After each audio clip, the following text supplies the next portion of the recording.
दीपक वोरा साहब, अक्सर उनको आप सुनते रहते हैं। वोरा साहब, आपके पास मैं अब सब बातें जब हम लोगों ने जान ली, सुन ली, उसके बाद आ रहा हूं आपके आकलन के लिए। और मेरा सवाल यह है कि ईरान जो बार बार ये बात कह रहा है, आज भी उनके नेताओं की तरफ से ये बयान आया है कि शुरू तो इजराइल ने किया लेकिन खत्म ईरान करेगा। ये कॉन्फिडेंस उसके पास कहां से आ रहा है, वो भी ऐसी सूरत में जबकि उसके सामने दुनिया का सबसे बड़ा दादा खड़ा है, अमेरिका?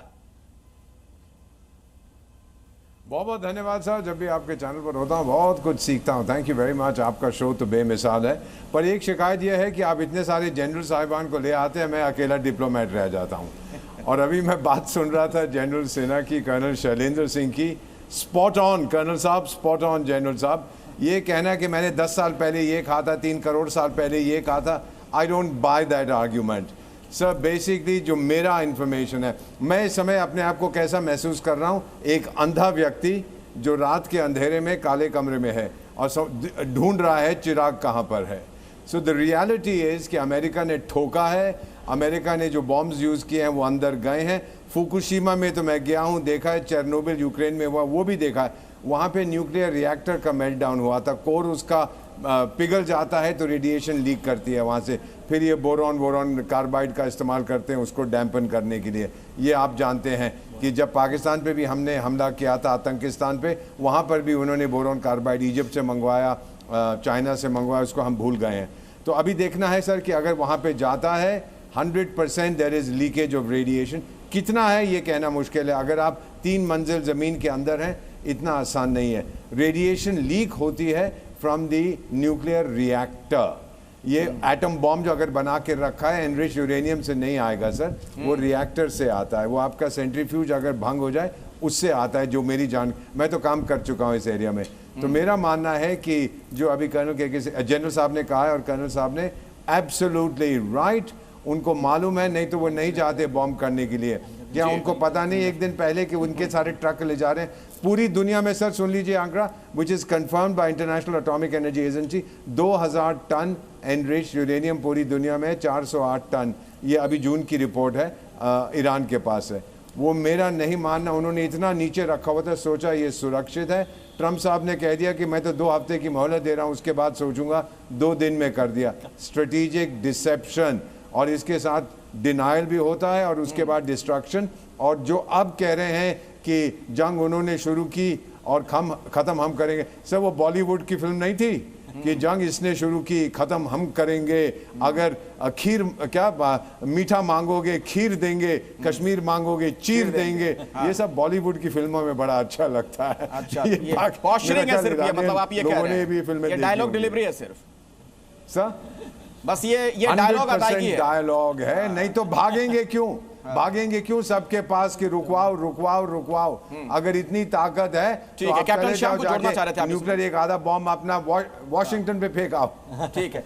वोरा साहब जब कह रहे थे अपनी बात कुछ रखना चाहते हैं आप? शाम नहीं, अपनी अपनी बातें कहने का सभी को अधिकार है और बिल्कुल अपनी भावनाएं आकलन कर सकते हैं लोग। देखिए, ये बात इसलिए कही जा रही है कि जो एक तरह से डाइवर्जनरी टैक्टिक्स जो अपनाया जा रहा था पिछले 10 दिनों से, उसके हिसाब से अगर कोई क्रमबद्ध तरीके से इन चीज़ों को देखे तो बहुत कुछ लगता है कि ये हुआ था। और ये इसलिए हुआ था क्योंकि 10 कार में, एक रिपोर्ट भी है कि 10 कार में वो 300 से 400 यूरेनियम और एक इंपॉर्टेंट पार्ट्स जो है वो मूव कराए जा सकते हैं। यही सैटेलाइट पिक्चर पहले क्यों नहीं दिखाई गई थी, ये अटैक के बाद अगले दिन क्यों दिखाई जा रही है? तो ये एक तरह का ये तरीके हैं बात करने के। सांप भी मर जाए, यही वर्ड मैंने यूज किया था एक चैनल पे, सांप भी मर जाए और लाठी भी ना टूटे, ईगो भी सेटिस्फाई हो जाए। खामनेई कहां है, किधर है, कहां बंकर में हम जानते हैं, पर उनको नहीं मारेंगे, अभी समय नहीं आया है। क्या मतलब था इसका? और अब भी वो कह रहे हैं, आज की बात कह रहे हैं ट्रंप कि अब हम रिजीम चेंज की बात नहीं कर रहे हैं, अगर वो they can buy peace I am happy. ये चेंज हो रहा है डायरेक्टिव, तो ईगो सेटिस्फेक्शन तो हुई है कहीं ना कहीं। और दूसरी बात, जहां तक स्ट्रैटेजिक डाइवर्जन की बात है, उन्होंने कहा है कि मिलिट्री की जो माइट है वो अमेरिका ने, इस पर मैं एग्री करता हूं। अमेरिका ने, मैं पायलट हूं, समझता हूं एयरक्राफ्ट ऑपरेशंस को और टॉमैक मिसाइल्स की फायरिंग को भी समझता हूं, दोनों नेवल पायलट हूं, अच्छी तरह से समझता हूं कि उनका जो टेरिटोरियल वाटर में पाकिस्तान के खड़ा है उनका USGN 729 150 टॉमैक मिसाइल लेके, उसके बारे में समझता हूं, सितंबर से उधर घूम रहा है। सिन्हा साहब, इस पर कुछ कहना चाहेंगे आप जो श्याम जी कह रहे हैं? नहीं, श्याम जी सही कह रहे हैं, मगर हमें ये समझना पड़ेगा कि हम थोड़ा सा प्रैक्टिकल डोमेन में आकर के बात करें तो ज़्यादा बेटर रहेगी। देखिए, ये तो सब जानते हैं, कह दिया जब हमने बालाकोट किया कि वहाँ कौवे मरे या एक आपका पत्ता गया, तो ये मैं मानता हूँ आज जो डिबेट हो रही है उसके ही हम लेवल पे चले गए हैं, क्योंकि पाकिस्तान तो कहा था कौवे गिरे, पत्ते गिरे, फिर अभी आपने किया ऑपरेशन सिंदूर, कुछ नहीं हुआ, हम फील्ड मार्शल बन जाएंगे। देखिए, ये मानसिकता है, ये मिलिट्री डोमेन मेरे डोमेन से बाहर है। अच्छा, हमारी भी आकलन है, बहुत हम कहना नहीं चाहते, बहुत ऑपरेशंस किए हैं, यूएन के अंदर में भी ऑपरेशंस किए हैं, तो हम ये कहें कि ऐसा नहीं है। बात यह है कि हमें जमीन के धरातल पे रख के बात करनी चाहिए। नहीं तो आपको क्या लगता है सिन्हा साहब, मैं आपकी अनुमति से एक सवाल जोड़ दे रहा हूं, आपकी इजाजत से एक सवाल जोड़ दे रहा हूं, आप जवाब बुरी हालत हुई है। नहीं सिन्हा साहब, तो क्या आपको लगता है कि बिल्कुल तहस नहस कर दिया गया उसके परमाणु संयंत्र को? तीनों जगहों पर जो अटैक किया अमेरिका ने, उसका खामियाजा भुगतना पड़ा ईरान को, उसका बहुत बड़ा नुकसान हुआ है, बहुत बड़ा। वो बहुत छोटा मोटा नहीं साहब, ये पत्ते कौवे नहीं मरे हैं। ये जिसकी एयर सुपीरियरिटी है वहां पर, और वो इतने समय से है, 13 तारीख तो आप लेके चलें, वहां से लेकर के 11 दिन, और जब वो एक एक वहां के जनरलों को, एक एक साइंटिस्ट को चुन किसकी किस देश की कैपेबिलिटी है? कोई कहेगा कि हम ये किया, मैं भी कहूंगा कि हमने बड़े ऑपरेशंस किए, जिंदगी में लड़ाई लड़ी कि हम जान नहीं है साहब। हमने जिंदगी में 40 साल लड़ने के अलावा कुछ किया ही नहीं है, नहीं ये कैपेबिलिटी जो उनके जो दिखाया इजराइल ने।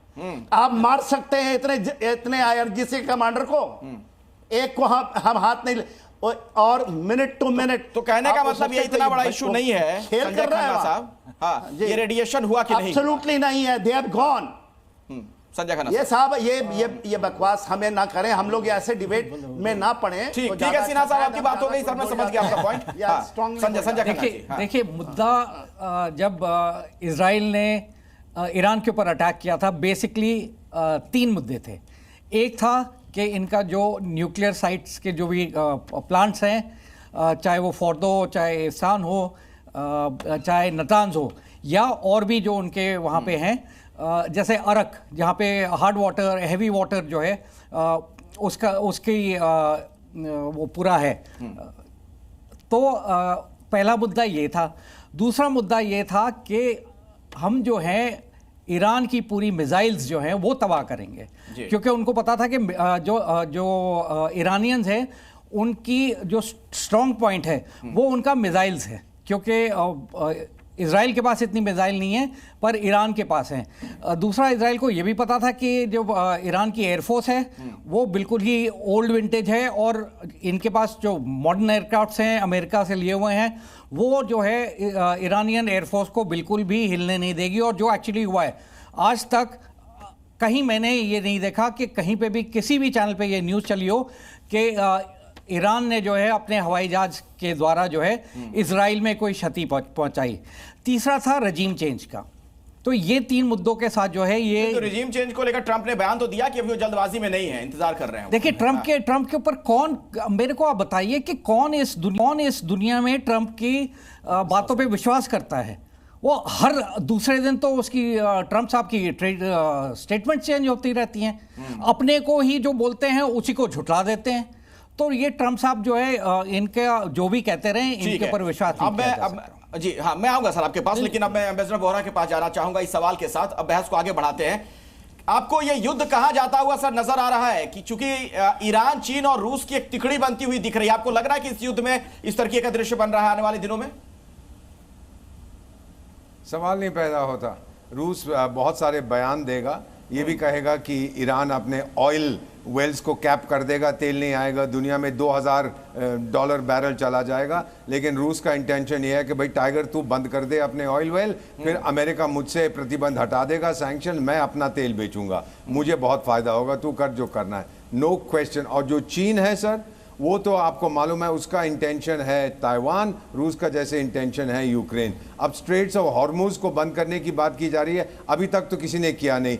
कितने साल ईरान इराक का जंग हुआ था, अरे सदाम कल बंद कर देगा, परसों बंद कर, नहीं किया। कैसे बंद करोगे? एक वहां नाव डुबो दोगे, आके उसको साफ कर देंगे। There is not an issue, straits को बंद करना इतना अच्छा, उसको बंद ही नहीं कर सकते आप ये कह रहे हैं? के लिए गालिब ये जो धमकी दी जा रही है उसको बंद नहीं कर सकता ईरान? नहीं हो सकता सर। हाँ, ये धमकी दी जा रही है, कैसे करोगे सर? फिजिकली आपके नेवल ऑफिसर सीनियर हैं यहाँ पर, जनरल साहब हैं, कैसे करोगे? एक अपना पानी का जहाज खड़ा कर दोगे, उसको आके उड़ा देंगे। और ये हुती फूती जो हैं, देखिए सर बोरा सर सही कह रहे हैं, कुछ मामलों में सही कह रहे हैं। देखिए नॉर्दर्न पार्ट ऑफ जो इसका हॉर्मुज है 37 किलोमीटर का, 37 किलोमीटर का ये विड्थ है इसका। देखिए जो चोक पॉइंट्स होते हैं वर्ल्ड के, बाब अलमंडेब हो या ये हो सुनरा हो या ये मलक्का हो, ये बड़ी पैनी नजर हम रखते हैं इसके ऊपर, क्योंकि इसी के ऊपर हमारा प्रोफेशन है। अपॉर्चुन टारगेट है, सबमरीन्स वहां पे लगाते हैं हम, और माइंस को बिछाते हैं। और अगर शिप को डुबाना शायद जरूरत नहीं होगी इसमें, माइंस अगर उन्हें लगा दिया, अगर माइंस लगा दिया तो फिर ये बड़ा डेटरेंस हो जाता है किसी शिप्स के लिए। और बड़ा शिप अगर कोई टकरा गया माइन से और वही वो डूब गया जो उनकी मनसा होगी, तो फिर वो चैनल पूरी तरह से अनयूजेबल हो जाएगा, क्योंकि उसमें डेप्थ जो होती है, ड्रेजिंग करनी पड़ती है लगातार, और एक चैनल होता है उसमें भी, उसी से जहाज सब जाते हैं। बड़े बड़े जो ड्राफ्ट है जिनके शिप्स के, उनको तो कहीं भी दाहिने बाएं भी मूवमेंट नहीं हो पाती। तो इस हिसाब से ओमान का भी रोल इसमें बनता है, क्योंकि ओमान और ईरान दोनों इसको कंट्रोल करते हैं, और ओमान और ईरान दोनों को इसमें साथ आना पड़ेगा। मुश्किल तो है, पर ये डेटरेंस हमेशा से रहा है। जैसा दीपक जी ने कहा कि पहले भी ये बंद नहीं कर पाए, बंसाएं बहुत बनी, इससे सबको खतरा है, आत्मघाती कदम होगा, ये आप सब जानते हैं, भारत को भी और चाइना को तो सबसे ज्यादा। आत्मघाती कदम होगा मतलब ईरान को भी इसका बहुत बड़ा नुकसान हो सकता है। तिवारी जी आप देखिए, चैनल की बात हो रही थी, बताना चाहूंगा 33 किलोमीटर चौड़ा है, और जो 2 वेज बड़ी हुई है, 3 किलोमीटर एक साइड से और 3 किलोमीटर उस साइड से रेगुलेट किया जाता है ट्रैफिक को, ताकि कोई अंदर फंसे मत, ये इंपॉर्टेंट है। लेकिन देखिए 1959 में ईरान ने, और इधर फिर उसके बाद से ओमान ने अपना क्लेम किया था कि ये लाइन हमारे पास होगी। उसके बाद से कई एपिसोड हो चुके हैं कि ये जो इनोसेंट ट्रांजिट है वो तो चलता रहेगा, लेकिन जो भी वॉरशिप जाएगी वो हमसे परमिशन लेके जाएगी। ये इक्वेशन 2010 में, 11 में, 12 में कई बार हो चुका है ये। तो जहां तक बंद करने का सवाल है, बोरा साहब से कहूं तो इतना आसान नहीं है, तभी वो भी डिले कर रहे हैं, दिखा रहे हैं कि भाई हमने पार्लियामेंट में पास कर दिया, अब उनके परमिशन की जरूरत है। लेकिन अगर बंद किया, देखिए 80% जो साउथ ईस्ट एशिया में जो पास आता है सब उधर से ही आता है। 25-21% ऑयल वहां से निकलता है और 33% गैस निकलता है। सऊदी अरेबिया और यूएई ने तो अपने पाइपलाइन बना रखे ऑल्टरनेट, कई देशों ने कर रखा है। अब लेकिन देखिए ईरान की इतनी हिम्मत नहीं है, इतनी वो नहीं है कि हम पूरा बंद कर सकते हैं, बिकॉज वो 2 सुपर पावर से लड़ रहा है।